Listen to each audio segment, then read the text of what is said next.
The new album, it's called Got Your Six, and there have been different versions online of why it's called that. Now, not only is it the sixth album released from your band, but it's also a term in the military. Did that have anything to do with the title? And if it did, can you explain it to the listeners who may not be so familiar with it? Yeah, it is a military term. It's basically a term just saying that you have somebody's back. Got your six. Say you're standing facing the 12 o'clock position. Somebody's at the 6 o'clock position facing you. They got your back. That's basically what that is. And the album's first single is Jekyll and Hyde. And Zoltan has said that the lyrics actually came from voicemails you guys got from Ivan. Why does he send you these voicemails? Well, he's up late at night working. That's when he likes to do it. And he's always called us really late.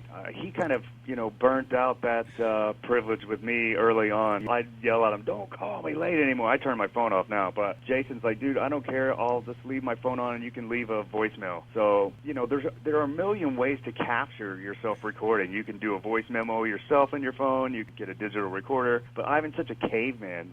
He calls one of us to leave a message. And I'm really glad he did this time because we got a single of it. And it's actually a unique, different approach for us, first and foremost. And just different for us. It's a different groove. I think it's cool, man. I'm glad he did it. I know. I really do like it, especially that it is the raw audio. That is in the song, correct? Oh, yeah, that's the real voicemail. And now, is it one voicemail or is this multiple voicemails? No, it's one. Jason basically imported it into his Pro Tools rig at home and then grabbed a guitar and started riffing around it and then came up with the basic skeleton and played it for us, not really thinking anything was going to happen with it, but we were like, dude, that's cool, it's different, let's go with that, let's work on it. So it kind of turned into what you're hearing now. So would you consider maybe doing another song off of the Ivan Moody voicemails? Oh, there's another one on the record, but we didn't use the actual voicemail, but it came from a voicemail. He started singing this melody idea, and then actually Jason came up with the guitar part around that one, and that's going to be the second single, although we're not using the voicemail. We were inspired by his voicemail. Which song is that? It's called Wash It All Away. Very cool. Now, one of the things that I love and really respect about your band is the time and energy you put in for the troops. Now, you've performed over in Iraq, and I always see on social media that you're out signing autographs, touring different bases. Why is this so important to not only you, but for every single member of your band? We've always had a great,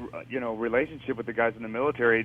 From the beginning, they were always reaching out to us saying, "Thanks for releasing the record. I'm using it out in combat." They use it for inspiration and to get pumped up and stuff. So as soon as we got the chance to go over there and play for those guys in Iraq, it was really cool. We've done military base shows several times, and we always try to do it whenever our schedule allows it. And you don't really hear about it because you can't really announce that kind of stuff until after. Yeah. But we always try to do it as much as we can. We have a great relationship with those guys. Now, for the video Jekyll and Hyde, I love in the beginning you're all sitting together and talking about, having to make another video. In the video, you're wearing a football jersey and Superman underwear. Now, did you pick your costume for this video? How'd that work out? I did. I was just looking for stupid stuff that I had laying around in my house. I mean, I'm a huge football fan, so I don't think that's stupid, but certainly those. I had that I used to always make these stupid little videos and post them on YouTube, dressing up as characters and stuff like that, and I just had those, and I was like, wow, this is perfect, man. I'm wearing these, and of course they barely fit, but they were.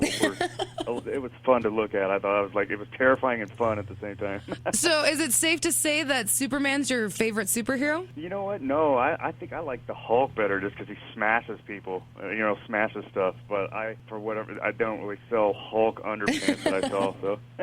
Yeah, those might be a little difficult for you to find. Yeah. Okay, well, there is the Superman versus Batman movie coming out. If you wrote it, how would the story go? Well, it would be better than Freddy versus Jason, I'll tell you that. I hope that it's cool. I really have no idea how I would write it. I don't think I'd attempt it because that's sacred ground. But we'll see how they do. Now, you're heading out on tour with Papa Roach and In This Moment. Will we be seeing Maria Brink on stage with you for your song Anywhere But Here and maybe even other songs? We'll see. Not for sure. We've talked about stuff, and who really knows? I know that there are going to be some surprises, I can tell you that, but I'm not for sure exactly I can't quite reveal it just yet until we are in the room together and see how everything goes.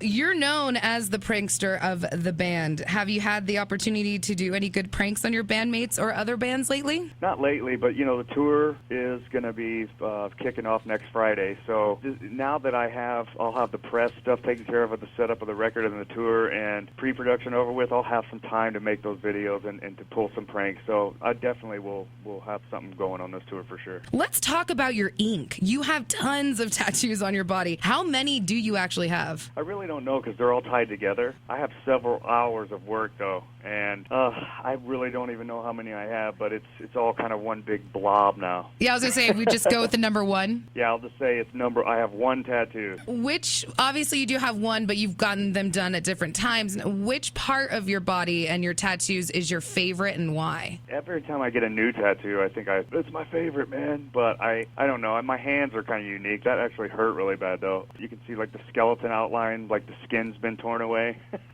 So it looks like an open wound. Zoltan made fun of me. He's like, dude, what's with the motorcycle accident tattoo? And I was like, shut up. But I kind of like that one. I think it's unique. Was that the most painful, or which one was most painful for you? Well, the ribs weren't great, but the fingers towards the cuticle, that was terrible. Oh, yeah, that kind of sounds intense. You played in a band when you were 17 called Cornucopia of Death, and you actually opened once for Pantera. Tell me a little bit about this experience, and did it solidify for you that you wanted to be a rock star? Yeah, I mean, I'd already had before that show, but I was so excited to open for Pantera because they were new, but they were one of my favorite bands. They were new, like the new thing in my life, and I was turning everyone on to Pantera that I could. You got to hear this band, man. It's incredible. And so we were doing a sound check, and we were playing a song that was really fast double bass part. And at the end of it, we hear this guy going, faster, play it faster. And it was Dimebag on the side of the stage just kind of messing with us.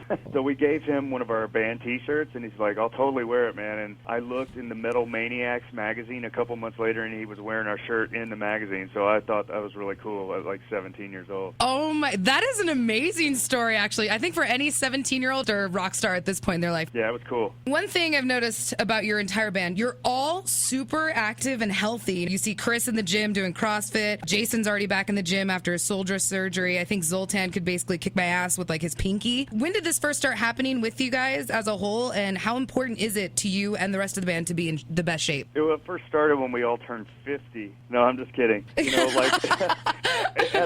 The more you tour and the longer you play, you need to be in better shape, I've noticed. So we are getting a little older, so we try to really just stay on top of our game. It became noticeable a couple times when you jump from 35-minute sets to 75, Yeah. So you're like, okay, I should probably make sure my heart rate can take this. Yeah, you're like, maybe I should start doing cardio, see how this works out for me. Yeah, or, you're not wearing a shirt when you're playing and you see how you look. You go, ooh, yeah, maybe I should not eat Domino's at 2 in the morning anymore. You're like, it was so delicious, but it definitely wasn't worth it in the end. No way, yeah. Well, you are going to be on the road. You're leaving soon for the next year or two. How hard is that on you and your family for you to be gone for so long? Well, I'm holding back tears as we speak. No, it's going to be fine. We love to do this. It's cool. We get burnt like everyone else.